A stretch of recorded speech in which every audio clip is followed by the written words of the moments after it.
una rassegna tutta inedita di cartoline assolutamente rare dell'inizio del secolo XX dedicate a Sua Maestà il Gatto. Dopo il successo della mostra Gatto Bolli, oltre 400 francobolli dedicati a varie razze feline di scena lo scorso anno, sono ancora i gatti a portare una ventata di simpatia al Museo Postale Telegrafico della Mitteleuropa. Gatti d'altri tempi è caratterizzata da circa un'ottantina di variopinte e curiose cartoline che ritraggono i mici nelle più svariate e divertenti posizioni.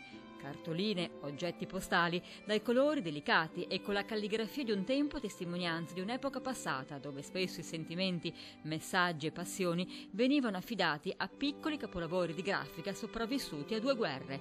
La mostra, patrocinata dal Comune e dall'Associazione Nazionale Felina Italiana, è stata volutamente allestita a febbraio, mese che celebra infatti il giorno 17 la Festa Nazionale del Gatto. Gatti d'altri tempi sarà visitabile fino al 31 marzo.